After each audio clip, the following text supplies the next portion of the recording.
Good afternoon, GHSA high school football officials. Welcome to Plays for Crew Discussion 2025 Week 3. Hope you all had great games last week. Let's take a look at where we left off last week with this play here.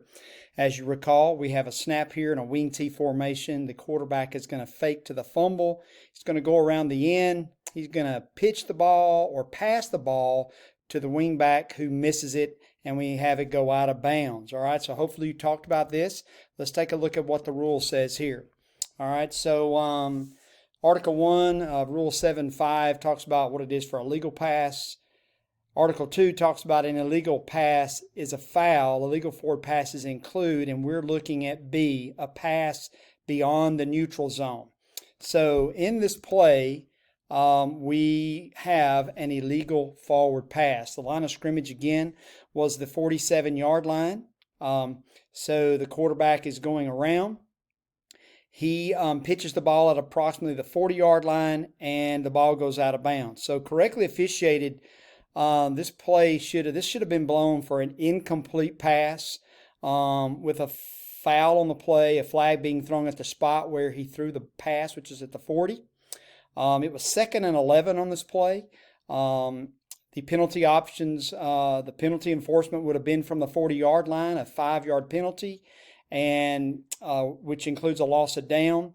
So now we're looking at 3rd down, and I believe 9 would be the correct distance on this play. So I know this crew ruled this a forward fumble. This is not a forward fumble. I'm sure it was just because they were thinking about that because we've talked about it all summer. But this is not a forward fumble. This is actually a forward pass. It should have been blown dead. So anyway, something to learn from. And just mechanically, if this had been a forward fumble from a mechanic's perspective, the wing official did a pretty good job here.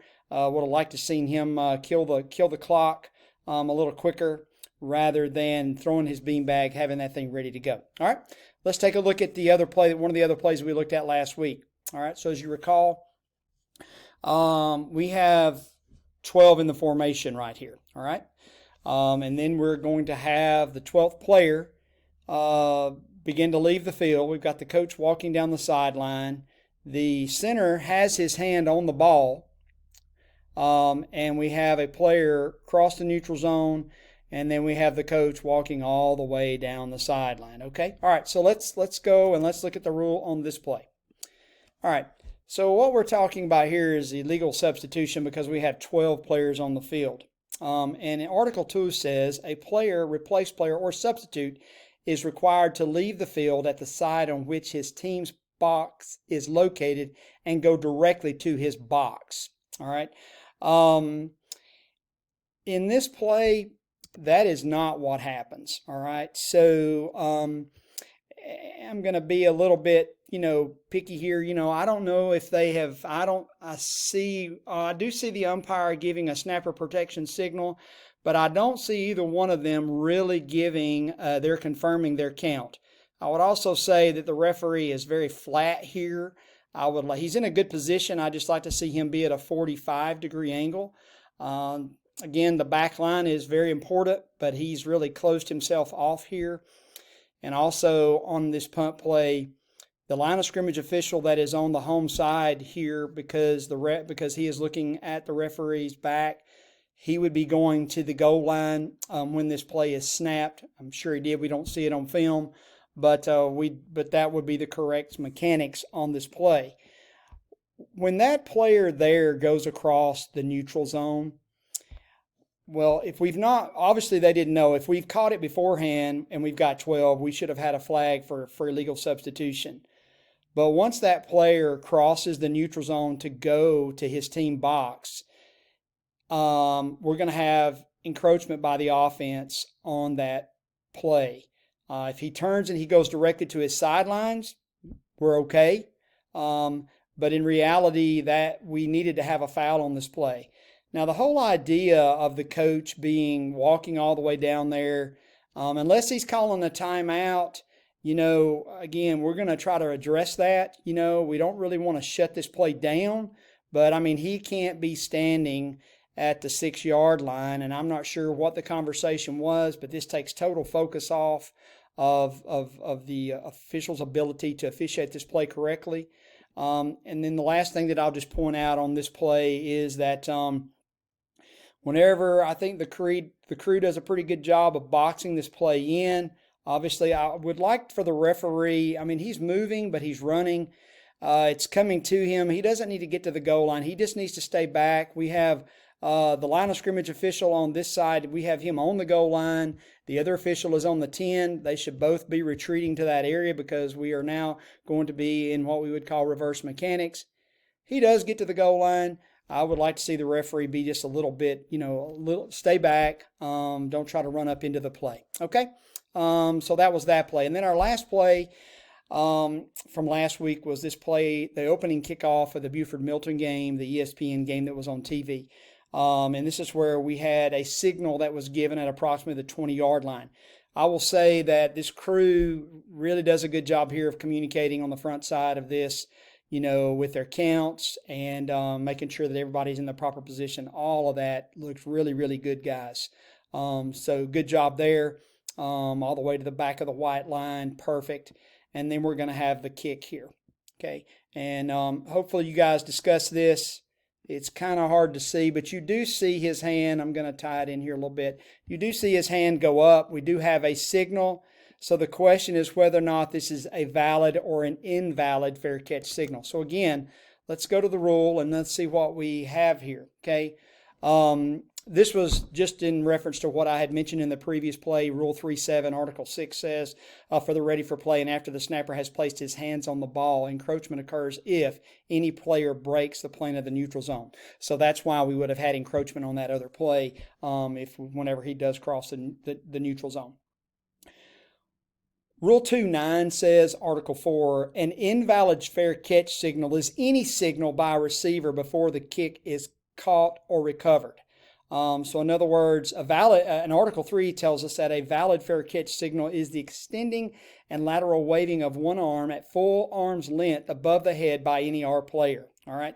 So that is what the rule is. So when we go back and we look at this play, I'm going to just kind of bring it back here. Everyone on the training committee believes that this is an invalid. His arm is not straight up. It's a very weak signal. So we all believe that this was, by definition, an invalid fair catch signal. All right. Get you one more little look at it here live. It's very faint. All right. So I'm going to go back out to the wider version. So again, this is tough. I mean, the official that is on the goal line, it's going to be very difficult for him to see that. Possibly the referee might have a good look at it. Even this deep judge here coming in, he may have a good look at it. First play of the game, kickoff of the season, the referee's winding the clock. Good job there. But we all believe that by rule, this was a foul. Whether or not we would throw a flag on this might be one of those we just miss. But we do believe that any type of a signal here, we should shut this play down. And then we could debate whether or not it was valid or invalid. Nobody wants to start the opening play of the game with a penalty on a play like this. But in reality, if we're officiating by rule, this probably was a foul. Okay? All right. So I've got several plays here. Those were our 3 plays from last week. I've got several plays here that we're going to run through, several involving encroachment. I've got one video on a field goal.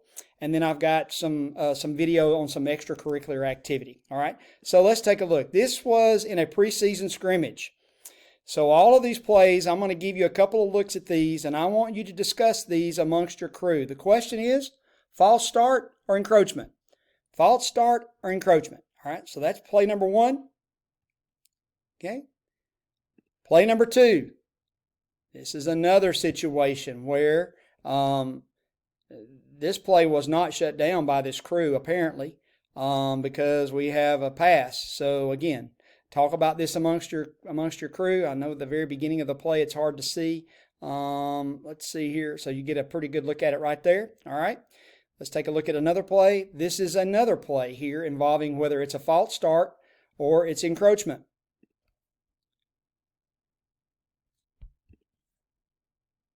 Talk about it amongst your crew. Here's another example. So now this could be, I mean, the umpire barely gets back before, and we got people moving all like crazy. So again, talk about it. Should this be shut down? Is it a shift? Is it, what is it? So talk about this play.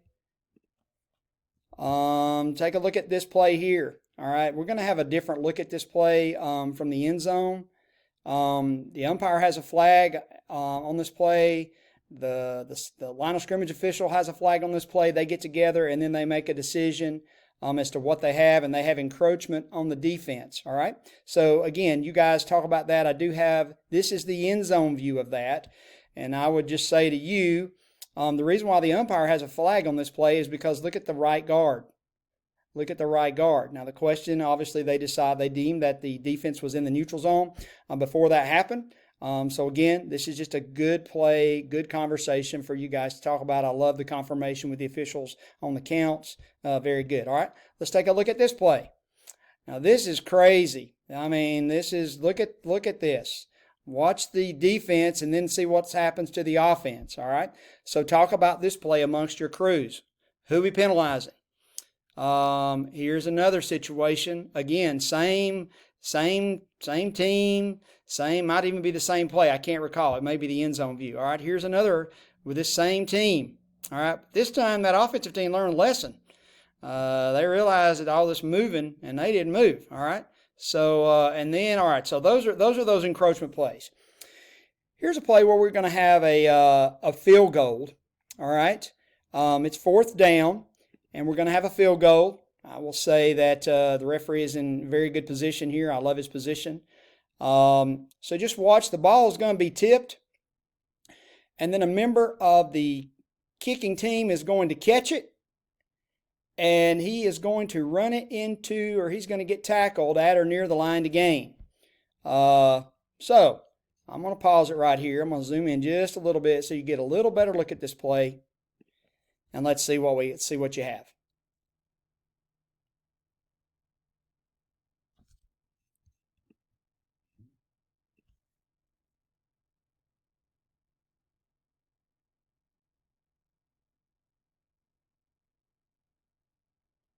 All right. So talk about that amongst your crew. Is it legal?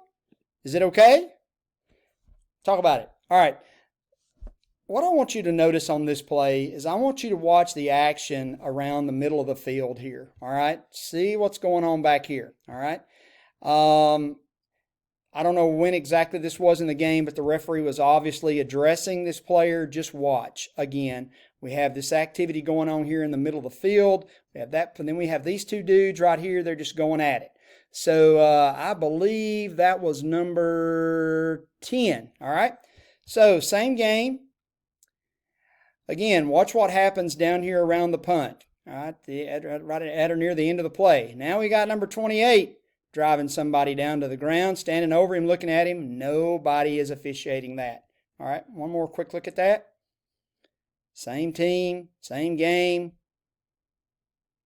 All right, so talk about that. And then here is another situation where we're going to have a punt. And we're going to have more activity here at the end. And I believe this is either 28 or 10-1. Again, we got a lot. Well, we got both, actually both of them. All right, we'll get back. All right. So I'm going to let you watch that one more time.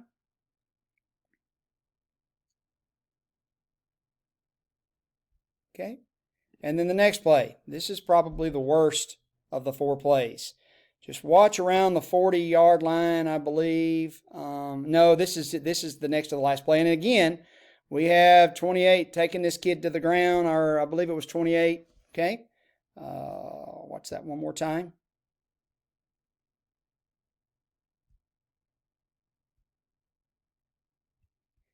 And then here's the last play, and this is probably, well, there's a lot of stuff going on this play. I mean, I don't know whether they were all set. There's a lot going on this play at the very beginning. We'll break it down next week. But we have this one coming on here. But I do want you to watch this one hit here. And again, it was, I believe it was one of the problem children on the play that we've talked about. and we're just going to see a headhunter. Bam. All right. Let's go take a look at that again. I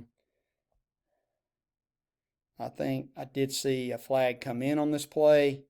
I do see a flag. Good job there by the line of scrimmage official. Yeah. Wow. So, that's week 3. Look at those plays. They're great talking points. Again, not trying to say anything bad or indifferent about any of these crews. These are just plays that we need to look at. I know it's a little longer than what we have done, but I felt like we had a lot of plays here that we could look at that could really help us to be able to learn how to officiate and for you to have talking points with your crews. All right. God bless all of you guys. Hey, and if you like these videos, be sure and subscribe to our YouTube channel, GHSA Training. Be sure and subscribe, and that way you'll get the notifications. God bless all you guys. Have a great week.